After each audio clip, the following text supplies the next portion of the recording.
Ah, the days of 2002 video games. Graphics were starting to become almost entirely realistic. The time of cookie-cutter shooters being the only thing released had not yet come to full fruition, and voice actors gave it their all in the booth. The Thing Remastered is, believe it or not, a remastering of a 2002 game called The Thing, which follows the incredibly famous John Carpenter movie, The Thing. I actually have played another game that was inspired by the movie on this channel, but we're not going to discuss it because I still am suffering from the PTSD. Anywho, in this game, we have to investigate what the hell is going on in Antarctica. Yo, calm down, boys. This is a highly tactical game, as the tutorial explains to me. Not only do I have to assume the role of a captain in this squad, but I also have to play therapist if any of my boys get a little scared. I don't know why they're so worried. Maybe it's this strange boat we found. Looks like a goddamn UFO to me. Thank you for stating the obvious. Yeah, we're not alone in the universe and all that crap. Check it out and move on. And all that crap, you know. The biggest discovery ever, ripping apart our preconceived notions on how important we are. The way to deal with soldiers in danger of pissing themselves is to lead them away from danger or give them a weapon. Because giving someone on the verge of a nervous breakdown a Beretta is what they taught us to do in soldier school. After the tutorial informed me the ins and outs of commanding my crew, I am immediately left alone because the genius known as Blake out. Our protagonist just had to go for overtime. We've got to rescue Alpha Team, who did not deserve the name Alpha, as is quite evident by the first man we find. He doesn't think Blake is trustworthy of all people, so I'm forced to give him my only gun, which screwed up my next 20 minutes of gameplay in the funniest way possible. Oh! Shoot him! Good job, bro. Bro, they're out there. What are we supposed to do? I need a weapon. I need a weapon. Oh! Save me! After walking around twiddling my thumbs for a little while, I find myself a blowtorch, the weapon for the most dignified of individuals. With my party number of degenerates raised to 3, I'm almost turned into ashes by this fellow. Apparently the creatures we've been fighting are able to infect and play among us, using the human body as a meat puppet. So as you do, I take the AIDS test. Whew, I'm clean. My buddies, on the other hand... Oh my god. Both of you! How? When? Burn! Die!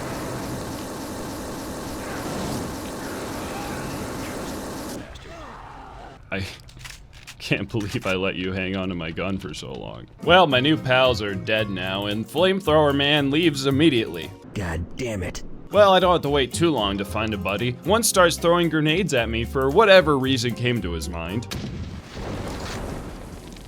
What the hell are you doing? After that little mix-up, I learned Grenade Man's name is Pace, and he turns out to be quite the helpful Boy Scout, effortlessly protecting my exposed rectum while I fix a door. Thanks, Pace.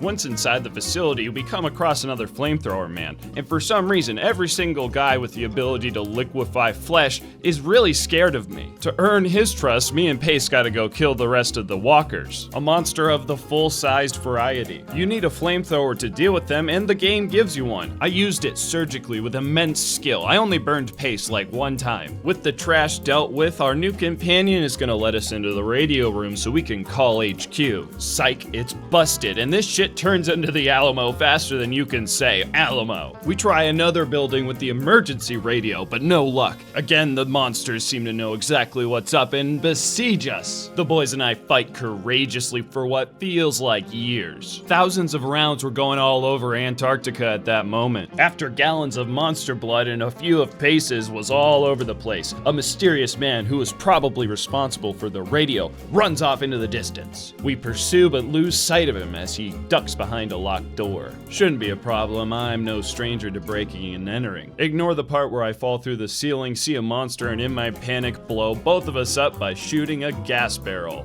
After acquiring a spare key like a normal person and heading inside, Flamethrower Man hits a fat T-pose, then something really goes wrong in the kitchen area. Oh my god, the whole place is on fire. Why? Why? Why? Why? Why? Why? No!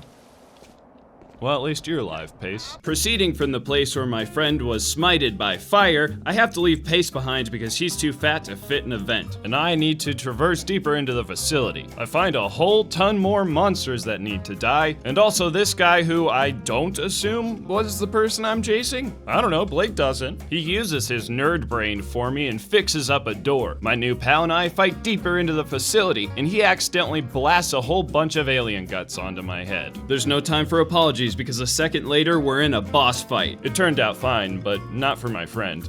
Oh no, it got my buddy! I'm sorry, partner, but you gotta go.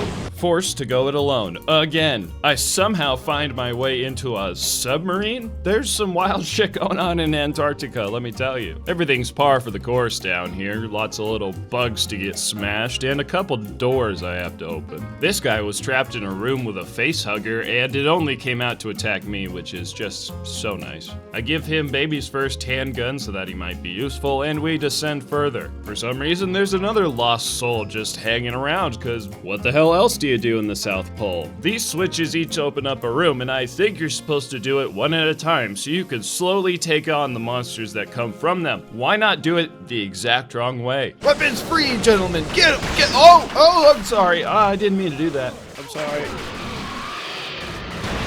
Oh no.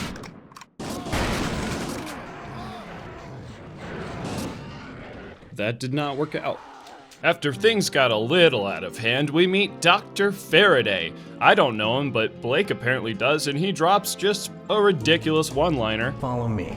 Oh, and keep your ass covered. I'd hate to see you get an unwanted suppository. What sort of statement is that? A brief escort mission is what transpires next. I didn't fail this at all. When I finished escorting the good doctor, it's time for an exposition dump. What the hell? Stand down, soldier. Good to see you, Doctor. We need to talk. All in good time.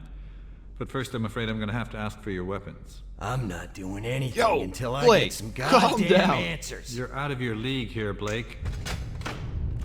Did we find oil down here? What are you boys up to? You son of a bitch! Blake, no!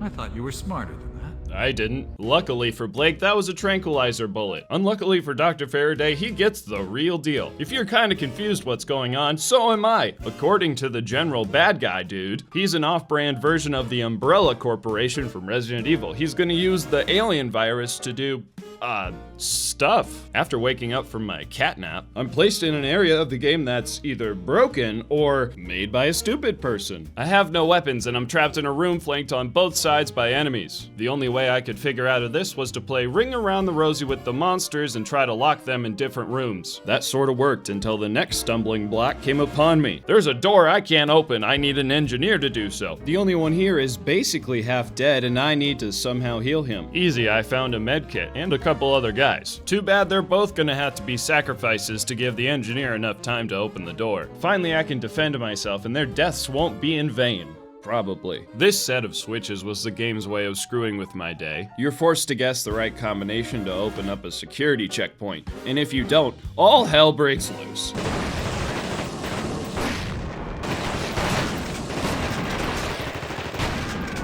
After the combination turned out to be simpler than I thought it was, we break a couple extra brothers out of prison, murder one of them because he was sick, we hack into the mainframe to get control of the elevator that'll lead to our escape. At least that's what it was advertised as doing for us. Instead, we're ran right into an ambush. I'll give one thing to Blake. His ability to be as merciless as ever regardless of the target is impressive. I did not learn my lesson about looking before shooting. The boys and I find another elevator and we could fix it up. Turns out there's a couple guys stuck in there though. Will this one lead to safety? Ha! fat chance we won't see the light of day until thoroughly shell-shocked. A few gentlemen were locked in closets, so I commandeered their services, and with a full squad of elite killers, I was feeling invincible. I shit you not, this is one of the few games where your companions are actually helpful. Whatever gun you give them, it's just Rambo on all sides of you. It is pure joy. Of course, it doesn't help when the game locks you in a boss room all by yourself with your friends just chilling outside. Nor was it favorable when Blake found a huge explosive lying around and the boys did not want to get into the elevator in time before being immolated. Huh. This time the elevator did lead me outside. There's a warehouse that Blake wants to check out, so we gotta sneak in. A whole bunch of shooting and looting later, I save a fellow compatriot from a facelift via a bullet. He was real respectful during the cutscene, but then I had to give him one of my guns so he would follow me. Come on, this is the most trustable face. It could be the shit Blake says sometimes. Who's the cargo for? I don't know, but it sure ain't the Red Cross. At least behind this. As Blake alluded to, there's some mysterious cargo on some mysterious planes, so we're gonna blow them the hell up. Bing, pow, boom, wow. I then spent 10 minutes walking around having no idea how to trigger the next event, only to find out the game expects me to shoot the C4 to detonate them, which is not how that works at all. Then the game decides it's time for me to be tortured. After climbing through a vent, I'm placed in the worst stairway gauntlet I've ever experienced. Soldiers are shooting at you, there's explosive barrels that can screw you up, monsters spawn in front of you and behind you. I have basically no ammo, and after completing it twice, I have to do it again because the game gave me, of all people, a grenade launcher. Okay, so this whole thing is bullshit. No fucking way. I killed myself?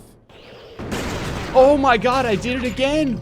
Finally, after not tripping over myself, I get to the next save point. If you were like me and stupid, you'd think the game was done hurting my soul. Not at all. This is just where it gets started. As far as I can tell, these turrets only target me, no monsters, and I have a hell of a time shooting at them. I'm met with a moment of peace as these two appear to be having an argument. I think I was meant to come in there, show my authority, and get everybody settled down. But I was never too good at fixing conflicts, and luckily this one just kinda figured itself out. There's a door I need to get through, but it's locked from the other side. I can open it from a remote location, and my genius pal here says he can prop it open. It goes exactly correct. Too bad that was pointless. An explosion leaves a hole where the door used to be, and my buddy is swamped by monsters. Anywho, I meet this trustable young fellow. I don't know why he's trustable. Maybe it's because he's the first guy that trusted me. Damn it. This asshole's trying to gas the Blakester. Good thing there's a turret station in here that I can use to blow up the gas source. I think everybody here might be brain dead. I come face to face with another boss, which was not an issue at all. The IQ required to press the fire button on a monster is not very high. However, the next section must have been made by a goldfish because, for reasons that are not explained, the whole facility starts to explode. Remember that stairwell? Now I have to ascend it when everything is on fire. To add insult to this brain injury, I don't have any meds, and explosions that trigger when you walk by kill me. The only way through was to crab walk in the least immersive way as you ascend. Once I escaped, the game asks you to do something pretty much impossible. A mechanic that was introduced early in the game is a cold timer. After it depletes, you'll be dead within 10 seconds if you don't get indoors. This was quite literally never a problem until now. Here you have to fight through a trench out in the open with an army of dudes between you and the next source of heat. It took me a few attempts of getting shot to death and freezing to death before I realized there's this little igloo you can use to be safe, and it's nice and warm. Once I made it through the trenches, the big bad villain shows up. Game over, Whitley.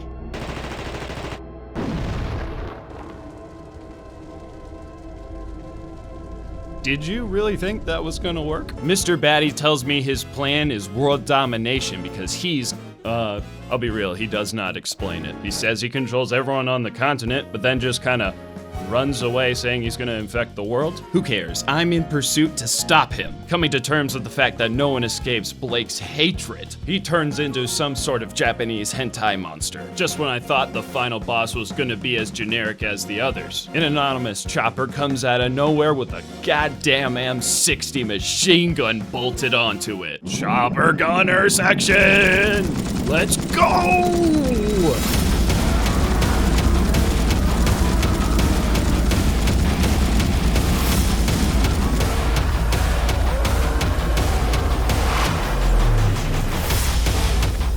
With evil vanquished forever, we fly off into the sunset. Blake wants to know who owns this fancy chopper. My golly, it's the main character from the movie. So if we gained anything by this experience, it's that he's still canonically alive. Isn't that fun? Personally, this has been my favorite waste of money ever.